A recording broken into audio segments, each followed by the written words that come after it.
Шинжлэх ухаан танин мэдхүн од мөндөр суугийн уран зураг нэвтрүүлэг эхэлж байна. Студид урлаг судлаач маш Батын Амина, хөтлөгч Мөнх Цулмын би адилж байна. Энэ дугаарыг үрждэг сар хариултаа хадгалъя. Бүтээгдэхүүнийг санал болгож би худалдаа хөгжлийн банк зурагтнаас салахгүй 100 хоног урамшуулаад зарласан Sky Media-гийн дэмжлэгээр та бүгд төрж байна. Манай нэвтрүүлэг танд од мөндөр YouTube сувгаар NTV телевиз болон од мөндөр радио 107 болон 83.3 хос төлгөөнөөр хүрч байна. За өдрийн минь Амина. За өдрийн минь. За ямар гайхалтай бүтээлээр өнөөдөр биднийг аялуулах гэж байна? За хэдүүлээ нэг өнөөдөр их сонирхолтой сэдв хэлэлцгээс гадна нэг яриагаа юугаар эхлэх вэ гэхээр түрүүгийн нэвтрүүлгийн нэг комент сэтгэлдлээс байхгүй юу? Ер нь бол би сэтгэлдлээд харамсалтай нь уншиж амжихгүй байгаа. Гэхдээ нэг хаяа нэг харсан чинь түрүүгийн нэвтрүүлэг дээр ингэсэн байхгүй юу? Би гонигтай юм ярихаараа би инээчдэг шүү гэд хэлсэн юм байна л да. Тэгсэн чинь ер нь нэвтрүүлэгч бол гоё байна. Гэхдээ ингээ гонигтай юм ярихаар инээчдэг шүү гэдэг чинь сонсож байгаа хүнд бол айгүй эвгүй сонсогдож байна гэсэн аахгүй. Тэгээд надад энэ сэтгэл таалагдаад яасан гэсэн чи тэнд эвгүй гэдэг үг орцсон аахгүй. Тэгэхээр урлагийн бүтээл хийж байгаа хүн, урлагийн бүтээл өөрөө.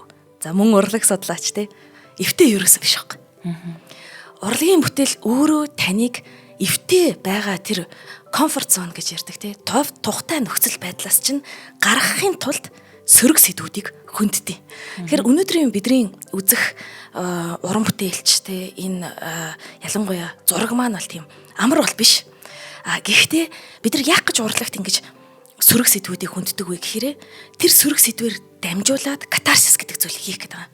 Катарсис гэдэг маань эртний грекийн юмыг одоо яг гэд цэвэрлээд ариусгаад сэтгэл зүрхээ хүрддээд одоо нулимсаар дамжуулаад зовлонгоор дамжуулаад хүрддээд тэгээд тэрийг арай өөр төвшөнд магадгүй илүү дээд төвшөнд аваачих жагаа тэр үйл явцыг л урлаг өгдөг байхгүй. Тэгэхээр өнөөдрийн нэвтрүүлэг маань ерөөсөө л катарсис болох болов уу гэж бодож байна.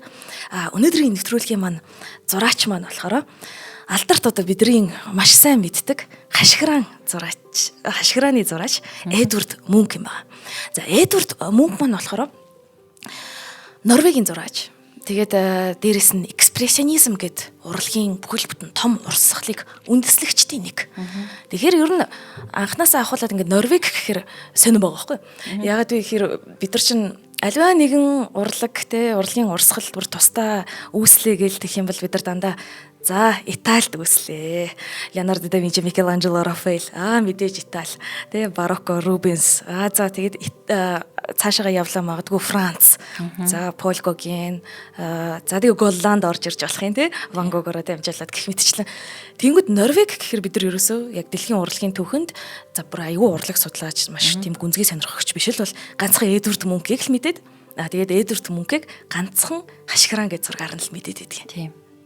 Гэтэл яг Ван Гогийг ч тэр Эдвард Мункийг ч тэр Пол Гогенийг ч тэр одоо энэ дэлхийн урлагийн түүхэнд юм шинжилэл хийсэн зураач нарын зургийг зүгээр нэг wikiart.com.org гэдэг ч юм уу тийм сайтуудаар ороод яг ийм хэцэгцтэй дараалтаа эхнээс нь дуустал ингээд харах юм бол айгүй сонирхолтой амьдралын замыг туулаад тэд нар шууд Ван Гог болж төрсөн ч юм уу те шууд Эдвард Мунк болоод тэр хашгираанаа ингээд шууд зурсан байдаггүй эхлээд маш олон замыг ингээд туулаад тэгээд нэг алдартай зургаасаа амьдралынхаа төгсгөлд шал өөр зураг зурсан байдаг ч юм уу тийм айгүй тийм урт замыг бол туулдаг байхгүй. Тэгэхээр Эдвард Мунк маань ч гэсэн ер нь бол энэ урт замыг бол туулсан. Хашгираан гэдэг зураг нь бол тэр магадгүй урт замынх нь оргил хэсэг байсан. Гэхдээ хашгираанаас гарсан ба. Эдвард Мунк бүр хашгирхаа болсон ч гэж магадгүй. Гэтэ хашгирхаа болсон үгүй юу гэдэг хэдүүлээ өнөөдөр яг харж үзэх гээд байгаа юм. Тийм байна. Наа чи маш сонирхолтой зүйлсээ Амина маань ярьлаа. Бид нар аливаа уран бүтээлчтэй зураач нэг зургийг л мэдээд идэг те эсвэл хоёр зургийг мэдээд идэг. Бид нар тэр зураг биднэрт ямар сэтгэл төрүүлж ийнэ вэ ч юм уу юу илэрхийлэхийг хүссэн бэ гэдэг дээр ач холбогдол өгдөг болохоос биш тухайн уран бүтээлчийн өөрөө тэр бүтэн цуглуулга уран бүтээлийн цуглуулгаар нь дамжуулаад тухайн уран бүтээлчийн амьдралыг ямар байсныг, юуг даван туусныг, тэр ямар динамик хөдөлгөөн болж байсныг насан эцлэгтэй те тэр хүний сэтгэл санааны байдал, амьдрал ямар хөө байсныг оргил үедээ сэргэн мандж байхдаа тий ямар байсныг харж болох боломжтой. Яг л хүний амьдрал шиг юм байна. Үнэхээр яг энэ дэр сонирхолтой. Тэгээд бид нар одоо хүний амьдрал гингүүд намтар судлал гэсэн зүйл байдаг шүү дээ. Тэгээд намтар судлаад байгаа нь ялангуяа 20 дугаар зууны зураач нарыг судлаад үзэхээр бид нар уран бүтээлийн хувьд одоо Ван Гог гэх юм уу тий намтрыг нь судлаад байгаа нь тэр хүний хэрэгт дурлаад тэр хүнийг ямар хүүхэнтэй яаж исэн тухайн сонирхоод юм шар сонингийн мэдээлэл унших гээд байгаа та биш. Тэр хүний дотоод зүрх сэтгэлээр дамжуулаад яг бүтээлд нь яаж нөлөөлсөн юм бэ тий 20 дугаар зуун гэдэг чинь тэр чигтээ нөгөө илэрхийллийн өөрөө өөрийгөө илэрхийлдэг онцлогтой тийм урлагийн үе учраас 20 дугаар зууны урлагийг судлах гэхээр бидэрт намтар яаж амьдарч исэн гэдэг нь амар чухал байдаг. За Эдвард Мункийн хувьд бол экспрессионизм гэсэн урсгалыг үндэслэгч гэж байгаа шүү дээ. Изм гэдэг бол ойлгомжтой дандаа альва нэгэн чиг урсгал үзэл бодлын юм нэгдлийг хэлж байгаа тий. Тэгэнгүүт expression гэдэг үг маань өөрөө илэрхийлэл гэсэн үг. Тэгэхээр айгүй ойлгомжтой санагдаад байдаг хгүй. За экспрессионизм гэхээр өөрөө өөрийгөө илэрхийлж байгаа юм байна зураач гэдэг өнгөц харах юм бол. Гэтэл нөгөө expression гэдэг нь зөвхөн өөрөө өөрийгөө илэрхийлэх юм бол яг үндэ манай ах хэлдэг би өглөө болгон 0 ороод 0-ийнхаа суулт дур дээр contemporary art хийж өөрийгөө илэрхийлдэг шүү дээ гэдэг. Тэ өөрөөр хэлбэл ингээд зөвхөн өөрийгөө илэрхийлэх байсан бол тэр дутмаг байхгүй өнгөц байхгүй. Тэнгүүд өөрийгөө илэрхийлээд тэр маань бидний зүрх сэтгэлийг өөр төвшөнд хүргэж байгаа учраас тэгэхээр энэ экспрессионизм гэдэг нь их тийм нарийн урлаг гэхдээ нөгөө төгөр мэдээж өөрийгөө илэрхийлж байгаа тийм их актер урлаг байна л та. Нөгөө будаг цацаж мацдаг гэл тэгээд байдаг шүү дээ. Бид нар чинь янз янз өөрийн илэрхийлэл байж болно. За тэгвэл ямар ч байсан Норвегт төрсэн энэ Эдвард Мунк гэдэг зураач маань болохоор 1863 оны 12 сарын 12-нд төрж байгаа. Гоё тэр тий 12 сарын 12 ингээд Эдвард Мунк маань өөрөө маш тийм шашинлаг, консерватив, христийн шашинтай, одоо лютераны шашинтай, лютеран дундаа бүр лютераны дотроо үүссэн хамгийн тийм хатуу дэг жаягтай урсгалыг баримталдаг тийм гэр бүлд төрсэн. Аав нь болохоор цэргийн эмч. Ээж нь бол маш олон хүүхэд төрүүлсэн гэрийн эзэгтэй. Лора Кэтрин Бьолстад аав нь бол Кристиан Мунк гэж байгаа юм л та. Гэхдээ ер нь энэ гэр бүл маань өөрөө тийм баян тансаг гэр бүл байгаагүй. Ер нь бол цэргийн эмч тухайн үеийн Норвег, одооны Осло тухайн үед бол христианы гэдэг хот байсан. Тэгээ христианы хэд бол тэр ерөөдөө аав нэг тийм сайн карьер хөөж чадаагүй гэх юм уу. Байнгын л мөнгө төгрөгний юм дутмаг байдалтай байдаг байсан. Тэгээд нэг дүүргээс арай илүү зардлын хувьд бага дүүргэлүү те арай илүү захын дүүргэлүү ч юм ингэж нүүж ер нь Эдвард Мункийн бага нас гэдэг үл байнга ингээл нүүдэг те нэг юм мөн материалын талаас нэг жоохон дутагдaltaй тэгж өссөн юм байгаа. За тэгтээ их хатуу тийм шашны дэг жаягтай учраас ер нь аавыгаа сүулдэ бүр хэлсэн байдгийн бүр ингээд шашны юм туйлшрагч хүн байсан ингээд өөрөөр тэмдэглэл дээр бичсэн. Тэгээд тэр туйлшрал нь яаж илэрч байсан бэ гэхээр Эдвард Мунк бүр бага байхад чи ийм юм хийх юм бол чамайг бурхан ингэж шийтгэн там гэж ийм байдаг гэж нэг өнгөтөөр ярьж өгдөг байсан байхгүй юу. Тэгэхээр тэр маань эргүүлээд Эдвард Мункийн тийм айдас түгшил тиймэрхүү зүйлд бол нөлөөлсөн ба. За ээжийнх нь хувьд бол маш олон хүүхэд төрүүлсэн. Тэгээд тэр дундаас эндсэн маш олон. Тэгээд яг хуу энэ бол нөгөө 19 дэх зууны төгсгөл үе шүү дээ. Энэ үед ч антибиотикч одоо баг байхгүй болоогүй байгаа шүү дээ. Пенцилинч болоогүй байгаа үе. Тэгэхээр хүүхдийн нас оролт бол маш их байсан. Тэгээд эмэгтэй хүн чинь олон төрнө гэдэг чинь энэ ч нөгөө хамгаалт юм байхгүй. Тэгэхээр би энэ бүр улам ингэж суларч байгаа юм л та. Тэгээд Эдвард Мункийг 5 настай байхад нь ээж нь өнгөрчихсөн. Тэгээд яг 5 настай байхад нь ээж нь энэ өнгөрсөн явдал бол Эдвард Мункт одоо бараг л ингэж ээжийнхэн дүрийг ингэж төсөөлж бодож амжаагүй байхад ухаан ороогүй байхад нь ингэж ээж нь өнгөрсөн байгаа болохоор өөрт нь айгүй хэцүү тусч байсан. Гэхдээ өөрөө бол нөгөө ээжийнхээ оронд яг дээдлийнхаа 1 насаар ихч София гэдэг ихчтэй маш дотн ингэ төсөж байгаа байхгүй. Гэтэл София гэдэг ихч нь мөн Эдвард Мункийг 15 настай байхад өнгөрчихөж байгаа. Сүрийн өвчнөр. Тэгэхээр Эдвард Мункийн амьдралын хувьд туршид маш юм чухал олон сэдвүүд байсны нэг хамгийн чухал сэдв нь бол өвчин зовлон гэдэг сэдв байна. Тэгээд энэ 5 дахь зураг өөрийн 5 дахь өөрийн хүрэг гэдэг энэ бүтээлийг харах юм бол Эдвард Мункийн өөрийн нэг юм тэмдэглэл байт юм л да. Ер нь цаадах чинь багасаа нэг юм нийл ягаан тэмдэглэлийн дэвтэр гэдэг тийм тэмдэглэлийн дэвтэртэй. Тэр тэмдэглэлийн дэвтэр дээр ингээд өөрийнхөө бүх мэдрэмжүүдийг аягүй сайн бичдэг байсан байхгүй. Тэгэхээр нөгөө Вермерийг хоёлаа ярихдаа болохоор бүр ингээд юу ч мэддэггүй гэдээсэн бол энд болохоор аягүй гоё Эдвард Мункийн талаар бол бид нар бол нэлээд олон зүйлийг бас мэдчих авах боломжтой. За тэр тэмдэглэлийн дэвтэр дээр юу бичсэн байсан бэ гэхээр төрсөн цагаас минь айдас төгшөөр завинлын тэнгэр элчнэр намайг гудамжинд тоглож байхад минь дагаж нарлаг хаварч илбэг дэлбэг зунж дагсаар байсан. Тэд нар оройн цагаар миний ард зогсож намайг нүдэ аних төдийд үхэл там мөнхийн нүглийн шийтгэлээр сүрдүүлж байсан юм. Тиймээс би шүн болоот байнгын сэрж зэрлэг айдастайгаар харанхуй өрөөнийхөө ийш тийш харж би тамд байна уу хэмээн асуудаг байв. За энэ бол яг өөрийнх нь тэмдэглэл дэвтэр дээрээс дэвтэр дээрээс яг өөрийнх нь үг байхгүй. Тэгэхээр багаасаа мэдээж нөгөө ээж нь нас орсон хүүхэд чинь тэр аавынхаа яриа марианаас болоод эргэн тойронд дандаа өглөөд байгаа. София том эгч нь бол 15 наснд нь өнгөрсөн. Тэгсэн чинь баг охин дүү нь болохоор сэтгэл мэдрэлийн одоо өвчний улмаас ер нь бол зовж шаналж байсан. Тэгэхээр Эдвард Мункийн амьдралын хувьд энэ өвчин зовлон гэдэг сэдв бол хизээч өөрөөс нь холтоогүй тийм сэдв байгаа юм л да. Байнга ингэж ойрхон байсан. Тэгэхээр София хэмээх энэ хайртай эгчээгээ өвчтэй охин гэд 1885-86 онд нэг юм зураг зурсан байдгийг. За 19-р зуунд бол энэ өвчин зовлон 19-р зууны сүүл үед бол зураач нар аюух зураач нарын хувьд юм популяр нэлээд их төгсөн тийм сэдв юм л да. Тэгэхээр энэ зураач нарын өвчин зовлон төрсөлж байгаа нь бол нэг амар шокны бол асуудал бол биш. Гэхдээ энэ зураг маш их тийм хүмүүсийн юунд бол өртсөн байгаа, шүүмжлэлд бол өртсөн байгаа. За энэ зургийг хэдүүлээ энэ өвчтэй охин гэдэг зургийг харах юм бол яг юм улбар шар үстэй София эгчигээ дүрсэлсэн хажууд нь их чинь нагац их чинь Софиг яг өхлөлийнх нь ингээд сүүлийн хэсэгт нь ингээд үдэх гээд ингээд байж байгаа.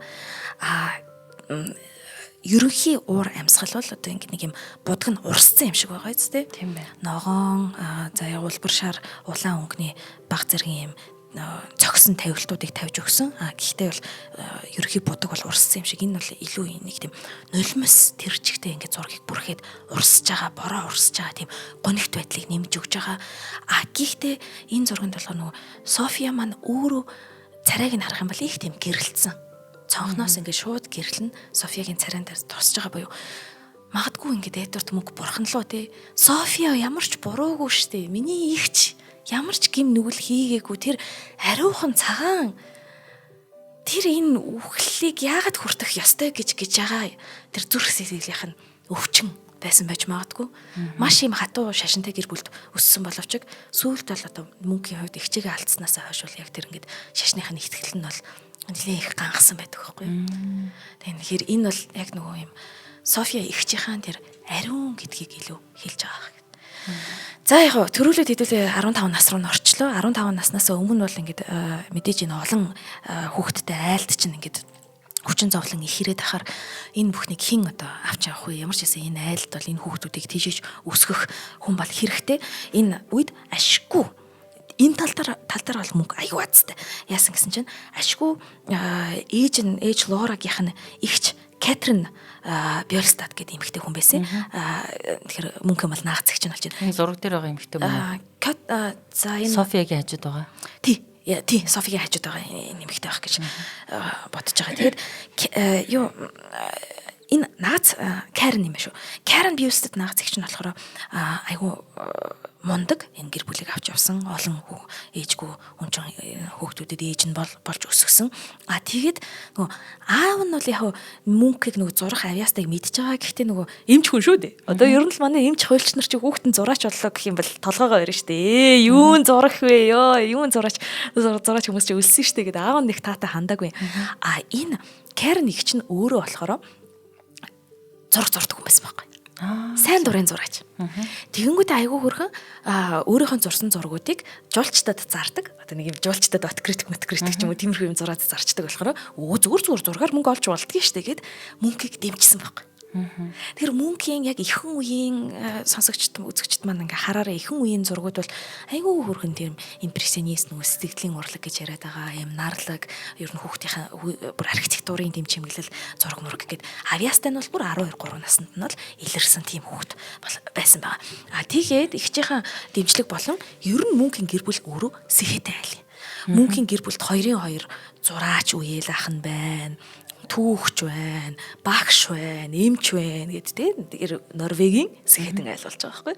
Тэгэхэд тэгэнгүүт их чинь дэмжээд мөнгө маань өөрөө хааны зургийн сургуульд орсон баг юм. Тэгээ хааны эхлээд мөнгө чинь айгуурхан физик математиктаа сайн. Та нар тийм зураач ол гэвэл ховор доо. Ер нь физик математик дээр бас нэлээд бүр найдвар төрүүлж ирсэн. Бүр 1 жил коллежид сураад тэгээ ер нь бол ингээд онд сураад айгүй тийм толгойтой тэгээ энэ чинь аль хархины хөгжлөлээ айгүй тийм байгалийн ухаанд сайн хүүхэд байсан боловч өөрөө угаасаа энэ үүрийг явахгүй гэдгээ айгүй эрт ойлгоод хааны зургийн сургууль руу орж ирсэн. За тэгээ хааны зургийн сургууль руу ороод Кристиан Крок гэдэг тухайн үеийн нэлээд реалист гэхдээ реалист гэдэг нь одоо бодит байдлыг яг л бодиттой орно гэж дүрсэлдэг тийм зураач. Гэхдээ импрессионист тусалтай гэж хэлээ л дээ. Импрессионист тусалт гэхээр нөгөө сэтгэлийн урлагийн тусалтай боيو. Хичнээн хүнийг яг нөгөө 5 хуруутай бол 5 одоо бүдүүлгээр хэлбэл дээ 5 хуруутай бол 5 хуруутай нүдэнд яг зөв байрлалтай дүрсэлж байгаа ч гэсэн яг тэр тухайн хөргөөсөө ингээд ямар сэтгэл зураач авч байгаа вэ? Тэрийг илүү их шингээж өгч зурдаг бас нэг тийм зураач багштай болж байгаа байхгүй.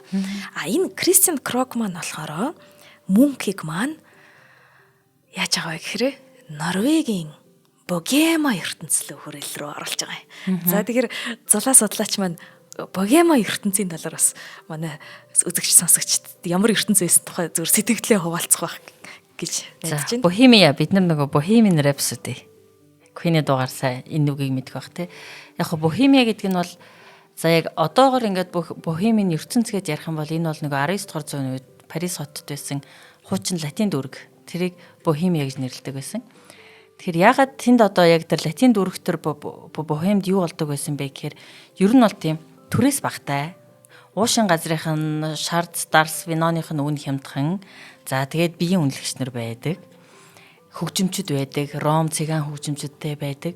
Ер нь бол тийм уран бүтээлчд, зохиолчд, найрагчд тий ер нь бол нөгөө урлагийн сэтэлтэй хүмүүс амьдардаг газар.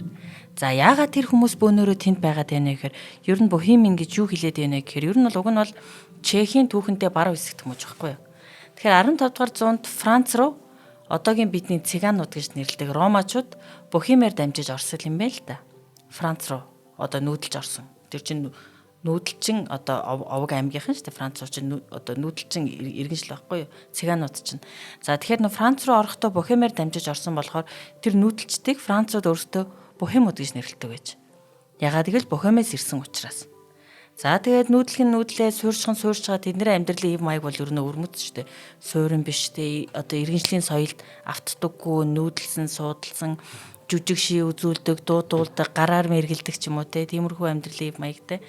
Тэгээд яг ер нь бол Бохем гэдэг үгний цаана юу вэ гэхээр нийгмийн нийтээр хүлээн зөвшөөрөгдсөн дэг журам химийг хүлээн зөвшөөрдөггүй, авдаггүй, ер нь бунтаар маягийн эсэргүүчд, сүрэгчдтэй unconventional байдалд илүү дуртай тийм хүмүүсийг хэлдэг байсан. Гэтэл тэр нь явсаар байгаад нөгөө Бохем гэж хэнийг хэлдэг болсон бэ гэхээр тийм уран бүтээлчтэй хэлдэг болсон. Тэд нар мөнгө багтай. Хямдхан түрээстэй байранд амьдрна. Тэгээд эдгээр философчд, найрагчд, уран зохиолчд, зураачд, хөгжимчд тийм залуу. Тэгээд эдгээр нийлж суухаараа юу ярьдаг вэ гэхээр нөгөө ахуйд тэднэрт хамаагүй. Тэднэрт заримдаа нөгөө сайн дураараа ядуу амьдардаг хүмүүс ч гэж нэрлэдэг байсан. Тэднэрт ахуй, тэдний амьдралын чанар огтхон ч чухал биш. Тэдний оюун санаанд байгаа зүйл. Тэр оюун санаанд байгаа тэр философи үзэл санаагаа, тэр дуу хөгжим, тэр уран зураг, тэр баримлын ард ямар утга санаа агуулга харж байгаагаа, амьдралын үнц нь юу юм гэдгийг тэр талаар ярилцах нь илүү чухал, илүү үнцэнтэй. Тэгэхэд ер нь бол нөгөө Бохем тийм үнийг хэлдэг. Тэгээ одоогийн англи хэлний бохо гэж үг байдаг те бас тэрнээс гаралтай байхгүй юу. Тэгэхээр ер нь бол одоо бухем байсан гэвэл ер нь бол тэгэл дар суугаал, тамхитаал, сэтгэл хөдлөлөө хуваалцаал тэрэндээ хач холбогдол өгдөг хүмүүсийг уран бүтээлчдийг хэлдэг. Ёстой нарийн гайхалтай тайлбарлалаа. Маш их баярлалаа. Манай Эдвард Мунк болохоор яг Кристиан Крогийг дагаж богемийн ертөнцид тэр бохемиан ертөнцид орчоод гэхдээ нэг авах тал нь яг эхлээд бол архиудгүй байсан юм бэл. Магадгүй нөгөө өссөн нөгөө шашны тэр юунаас нах тий хардаг зөвөр тэр ажиглаад харж байгаа. Гэхдээ яг архиудгүй байсан бэл. За ингээд гайхалтай түүхийг цаашаа үргэлжлүүлэхээс өмнө хамтран ажиллах зарлаа. За тэгээ өнөөдрийн нэвтрүүлгийн маань нэг ивент итгэж бол за зурагтнаасаа салахгүй 100 хоног урамшуулаад зарласан Sky Media юм байна. За Sky Media харилцаа холбоо мэдээллийн технологийн цогц үйлчилгээ Sky Media маань high speed интернетийн хувьсэл. За та 50% хөнгөлөлттэй хүн буюу 20,000 төгрөгөөр өндөр хурдны 100 гигабит хурдтай high bundle үйлчилгээний шинэ хэрэглэгч болоод 3 сарын турш Холливуудын бүх киног 100% үн төлбөрөөгөө хязгааргүй үзэх боломжтой болж байгаа юм байна. Мөн high speed high bundle үйлчилгээний шинэ хэрэглэгчдээс Dyson брэндийн шал цэвэрлэгчтэй тоос орогч болон агаар цэвэршүүлэгч гэх мэт хос бэлгийн 3 эзнийг тодруулах юм байна. Хамгийн хямдар хамгийн хурдан өрхийн интернетийг та бүхэндээ санал болгож байгаа Sky Media. High speed айлбурд интернетийн хувьсэл. Дэлгэрэнгүй мэдээллийг 76 9 дугаараас болон Sky Media компани Facebook хуудаснаас авах боломжтой юм байна. Тэгэхээр манай өнөөдрийн нэвтрүүлгийг ивент итгэж байгаа High speed high bundle үйлчилгээг санал болгож байгаа Sky Media компанид баярлалаа. Ивент итгэгч нартай маш их баярлалаа. За тэгээд энэ мөнхийн хувьд болохоор яг энэ богемийн ертөнц рүү ороод ер нь цаашдаа ингээд өөрийнхөө урлагаар яг юу хэлэх гээд байгаа юм бэ гэдгийг улам хүчтэйгээр бас илэрхийлж эхэлсэн. За одоо хэдүүлээ бойжилт гэдэг нэг зургийг харъя. Ер нь мөнхийг ойлгохын тулд мөнхийн эхнийхэн сэдв бол өвчин зовлон гэлээ тий. Дараагийнхан сэдв болохоор одоо хүний бэлгийн амьдралын тухай сэдв байдаг. Гэхдээ бодоод үзэх юм бол мөнх маань ээж нь 5 наснд нас орсон юм чинь хизээч яг одоо сайхан гэр бүл гэж юу гэдэг вэ? Эмэгтэй эрэгтэй хоёр хүмүүс би нэг хайрлах ямар байдаг вэ гэдэг тэр сайхны жишг бол өөрт нь байгаагүй. Тийм учраас эмэгтэй хүн гэдэг мөнгөд сонирхолтой байсан гэтээ нэг юм хол ертөнц санагддаг байсан юм шиг байна. За энэ бойжилт гэдэг зурган дээр болохоор өсвөр насны одоо дөнгөж цээжин хэсэгтээ ингээд хөхн ургаж байгаа охин өөрийнхөө эмзэг нандин эрэгтнийг ингээд дарсан хичингүрсэн ч юм байдлаар хамгаалалтын юм пост байрлалыг авсан байдалтайгаар ингээд дүрслэгдсэн байгаа юм.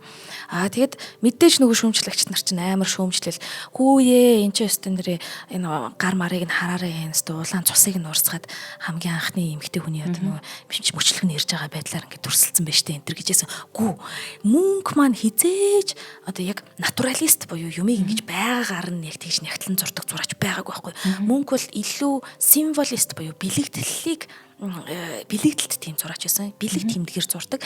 Тэгэхээр нөгөө мөнх тэгээл нөгөө нэг цусны одоо ширхгийг зураад сууж ийн гэж бол байхгүй. Энэ зурган дээр болохоор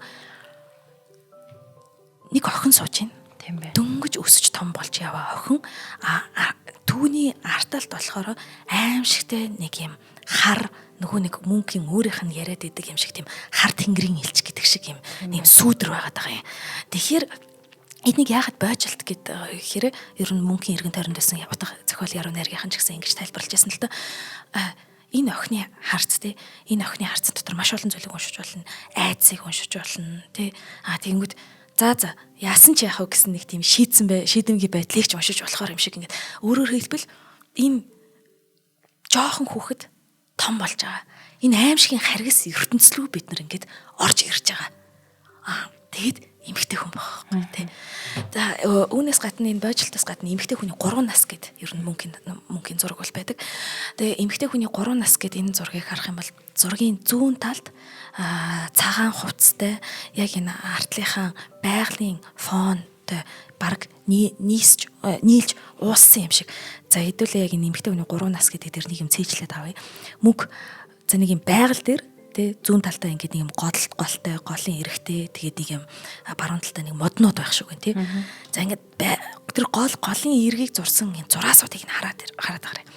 Ямар амар утга уянгалаг айгуу тийм ингэж нумарсан тийм зөөлөн зураацтай байгаа байхгүй. Тэгээд ийм нумарсан зөөлөн зураасан дээр эмэгтэй хүнийг цагаан даашинцтай дүрслэхтэй яг тэр байгаль голынхоо нэгэн хэсэг юм шиг. Энэ бол эмэгтэй хүний охин нас. Тэгэнгүүтээ дунд нь болохоор эмэгтэй хүний яг эдэр нас байгаа юм. Тий. Стил яхаас ч буцахгүй. Тий, маш их тийм нээлттэй юм дүртэй байгаа юм. За тэрнийх нь арталт болохоор эмэгтэй хүний одоо хамгийн ахмад насыг нэлээд одоо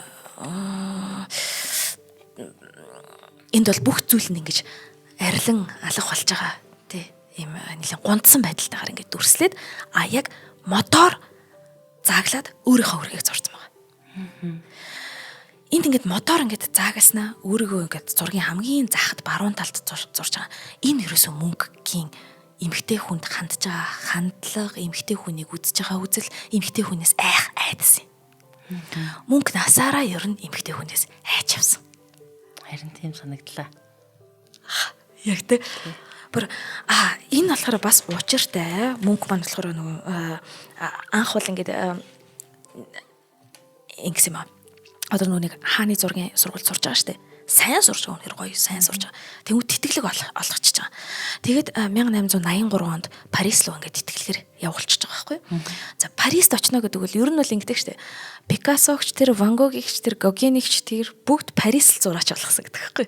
Парист очно гэдэг нь яг тэр богемын ертөнцлүүгээ бүтэн утгаараа ороод тэгээд энэ тэр жинхэнэ өөрийгөө олж авч боловсарч тий боловсарсан яг өөрийгөө олсон, оюун санаагаа олсон, оюун санааны анд нөхтөө олсон, тэгээ өөрөөсөө нөгөө музагаа олсон тий. Тийм тийш тий яг муза боё тэр хайртай бүсгүүчлээ олоод хайр дурлалынхаа тэр шаналуудаа би бол хонготой болох газар. Яг үнэ. Тэгэнгүүт мөнгө маань Парист очсон байсан. Гэхдээ юу болсон бэ гэхээр Парист байх хугацаанд нь аав нас орчиж байгаа. Тэгээд тэр үед чи ямар юм Facebook Messenger байх юм биш үү? Нөгөө захиа айгүй оройтч ирээд ааваа гаргаж өгч чадаагүй байхгүй. Тэгэхээр мөнгөд бол аимшигтай гимшил байсан. Тэгэхээр Парист аимшигтай юм ганцаардлууд байсан. Тэгээд ингээд мөнгөний Парисын Револийн гудамж гэдгийг харсан бол одоо бид нар Монегийн ч юм уу тий бусад ингээд энэ үеийн зураач нарын зургууд ингээд харангууд Парис айгүй гоё тийм хөөл хөдөлгөөнтэй их гоё хөгжилтэй уур амьсгалтай дүрслэгддэг бол энд болохоор нөгөө нэг мөнгөний хувьд болохоор ингээд нэг л юм урсан цаашаага явсан хаашаа нь мэдэгдэхгүй зам дүрслэгдэж байгаа револийн годомж гэхээр. За энэ замыг бас цээжлээд авчаарай манайхаа. Түрүүн хэдүүлээ юм сонин байгалийн юм зураасуудыг цээжилсэн. Одоо тийшээгээ хойшоогоо явж байгаа юм зам байна тий. Тэгээд энэ Парист болохоор мөнгө маань Миле Тавлов гэд эмэгтэйтэй уулзаад 6 жилийн турш тэр эмэгтэйтэйгээ харилцаатай байгаа юм. Гэхдээ Миле Тавлов маань нөхөртэй.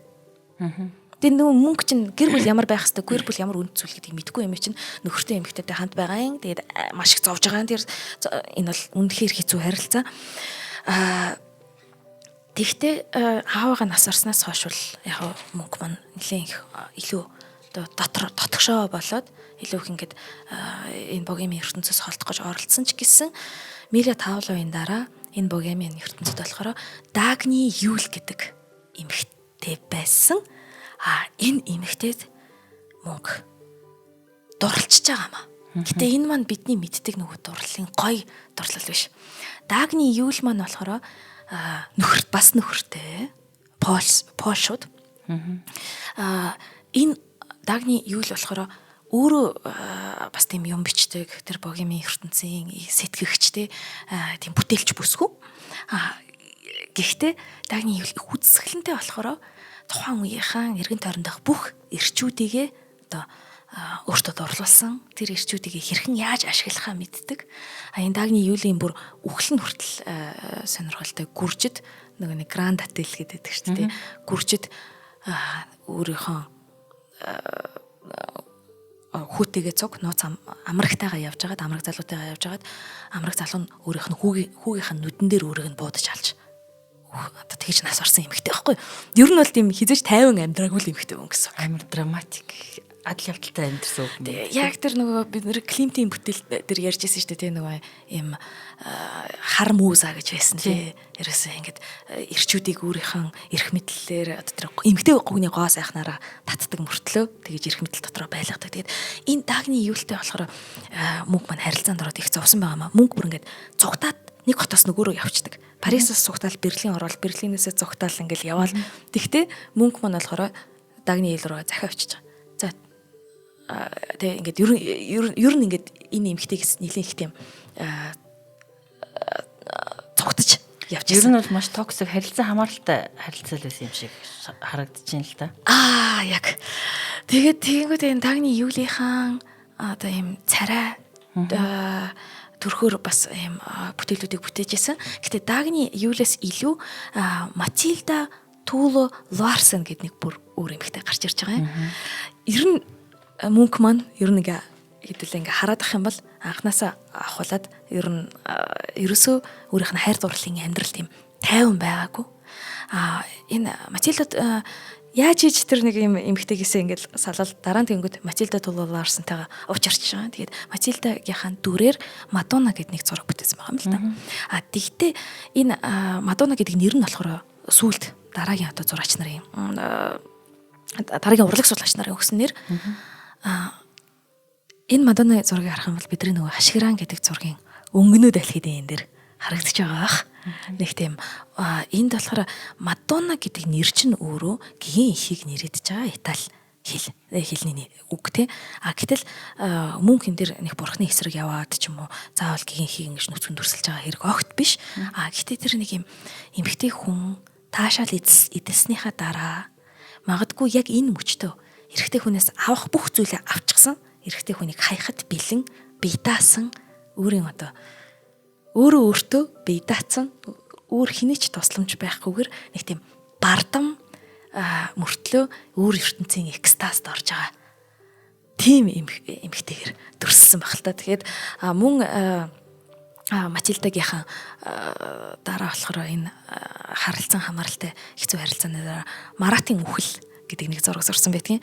Тэрэн дээр бол бүр яг орон дээр өөрийгөө нэг цустай хутгалуулсан байгаа юм шиг. Тэгээд хажууд нь бол Матильда нэг зөв зүгээр зогсож байгаа байдалтай.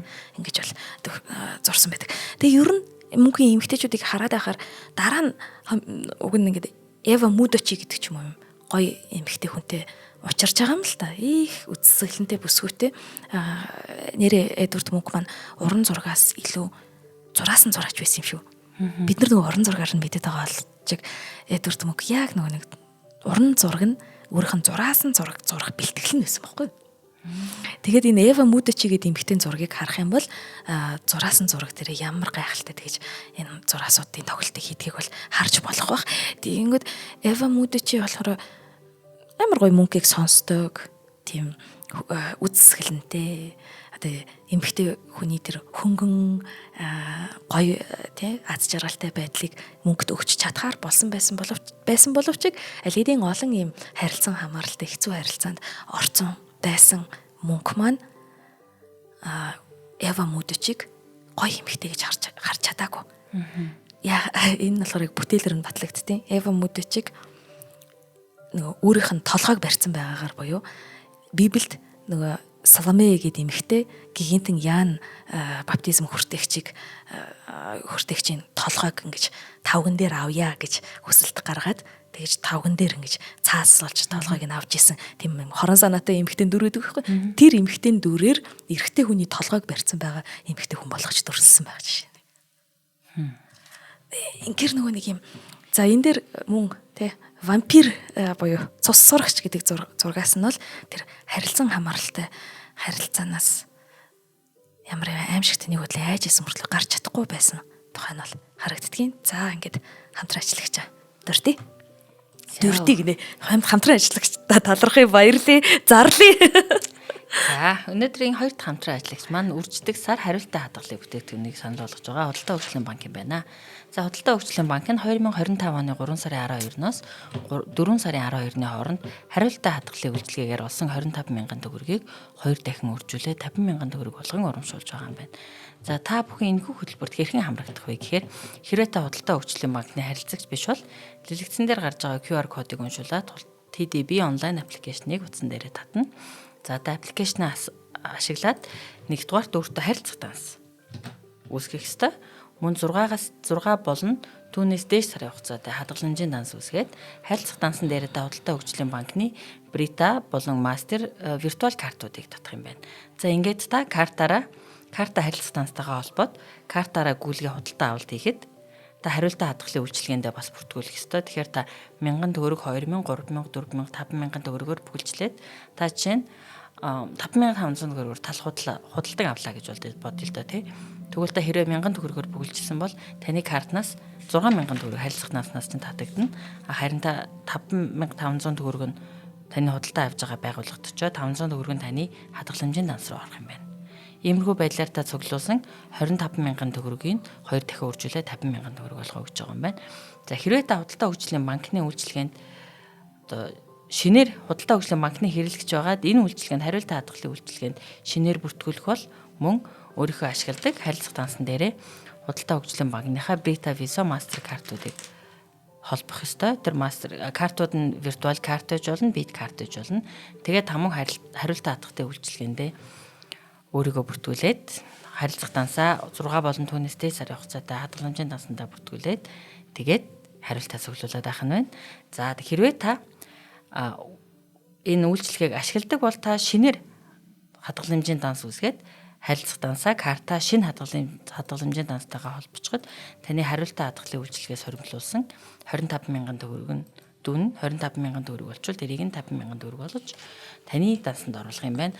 За тэгээд урамшууллын хугацаа маань 3 сарын 12-наас 4 сарын 12-ны хооронд та урамшууллын хугацаанд 25 мянган төгрөгөө нэг удаа үржүүлж авах боломжтой.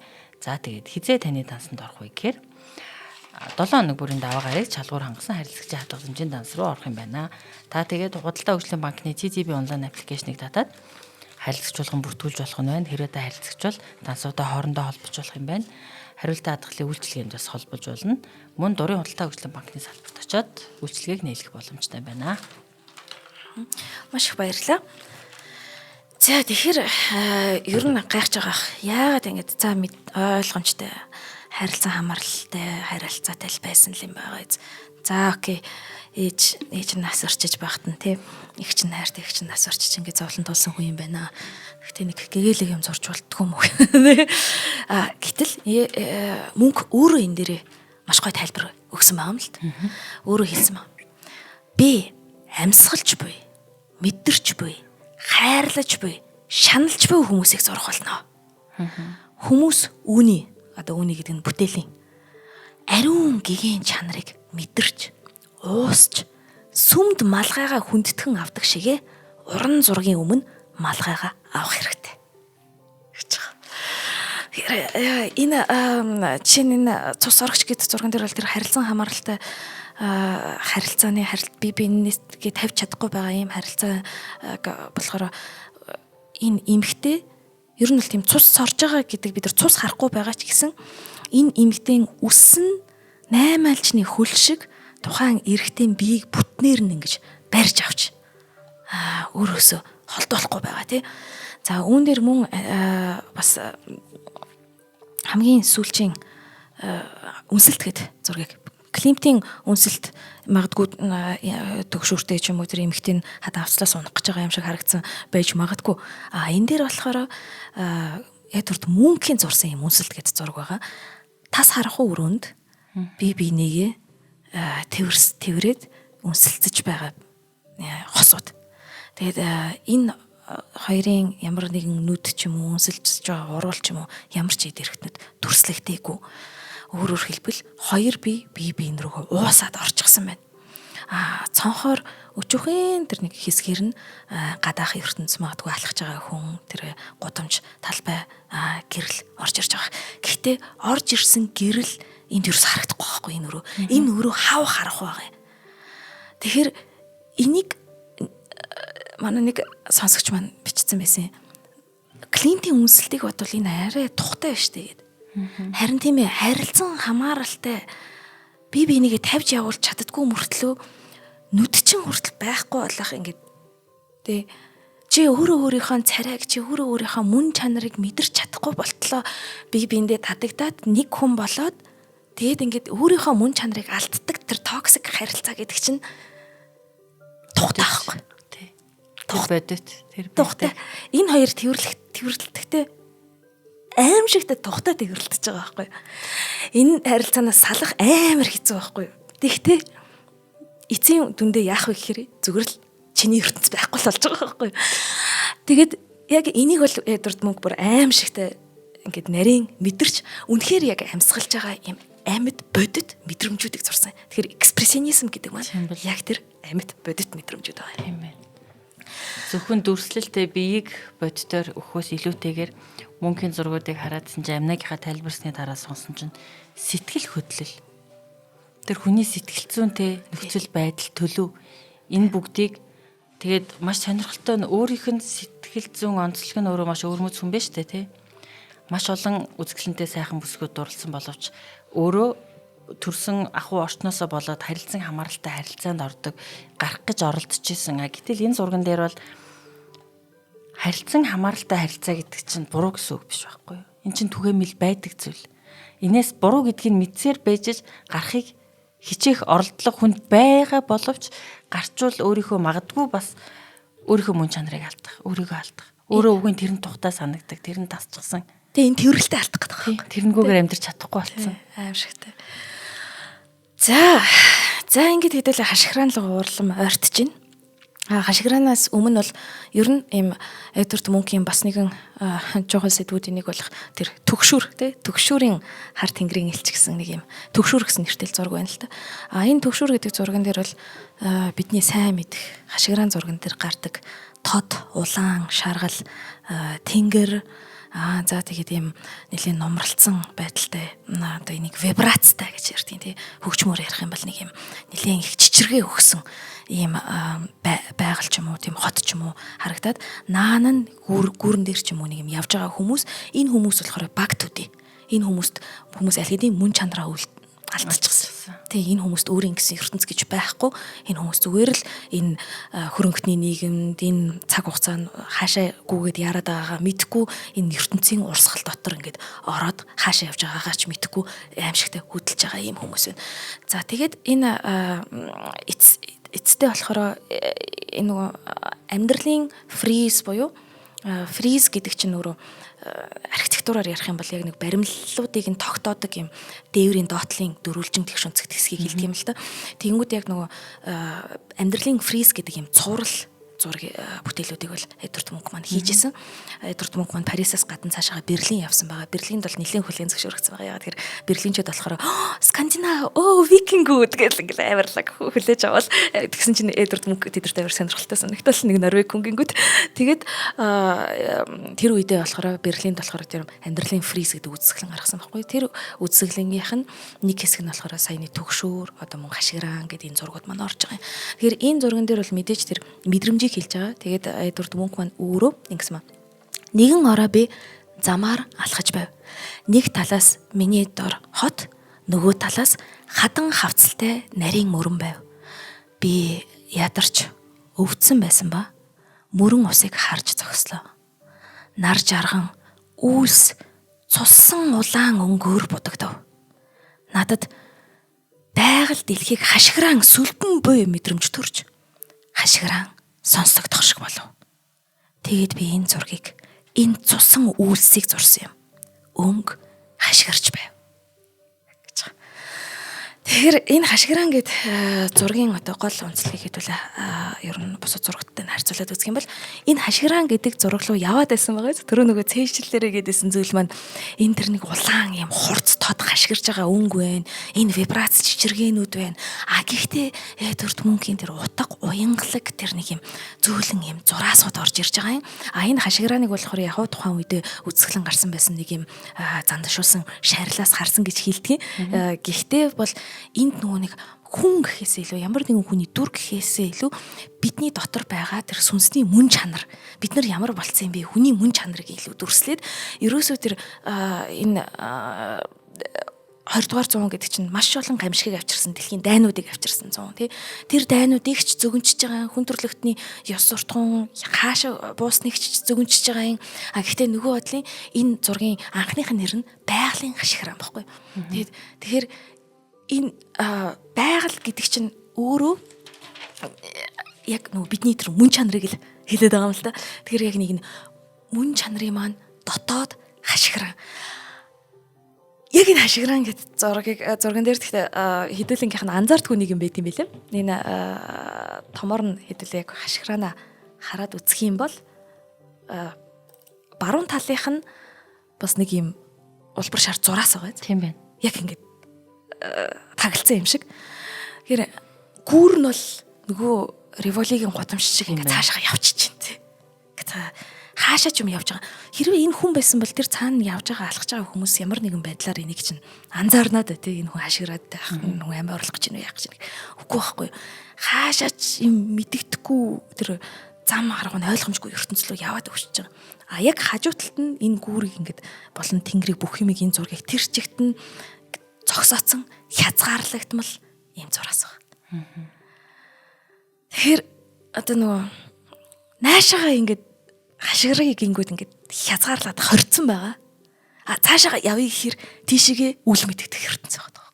Тийм байна. Тэгэхээр энэ нэг юм хүний нөгөө байж суухын аргагүй болохгүй тэр материалын ертөнц одоо капитализм ч юм уу те тэр бүгд автаад өөрсдийн бий болгосон тэр эд материалын зүйлд шунаад цаашаа явах уу сүнсээ алдаад махан биеэрээ те түрүүний өмнөх зурган дээр гарсан тэгэж явах уу явахгүй гэдэг сонголт хийх гээд орилгоод хашгираад те мөн чанараараа сүнсээрээ байх гээд байтал энэ талаасаа зураг нь хаагдсан юм байна. Яа. Үнэхээр гайхалтай тайлбарлалаа.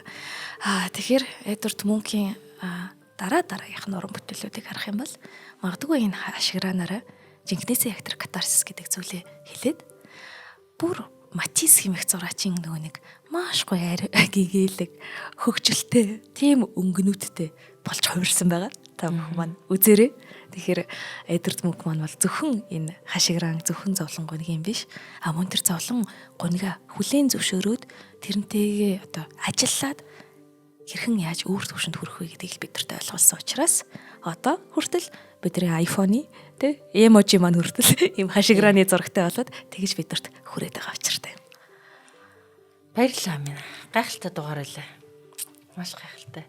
Баярлалаа. Тэр хүний зөвхөн намтраар биш уран бүтээлч бүтээлээр нь бид нар тэр хүний амьдралыг ойлгож харж тэр хүний сэтгэл зүйн нөхцөл байдал юуг даван туулсныг юуг ойлгож ухаарч хэрхэн хувирч өөрчлөгдсөнийг харж болно гэдэг нь үнэхээр гайхалтай байлаа. Баярлалаа. За энэхүү дугаарыг маань бидэнд хүрэх боломжийг бий болгосон үрждэг сар хариултаа хадгалын бүтээгдэхүүнийг санал болгож байгаа Худалдаа хөгжлийн банк болон зурагтнаас салахгүй 100 хоног урамшуулаад зарласан Sky Media-да баярлалаа. Манай нэвтрүүлэг танд Од Мөндөр YouTube сувг, NTV телевиз болон Од Мөндөр радио 107 болон 83.3 бас толгоноор хүрлээ. Баярлалаа. Баярлалаа.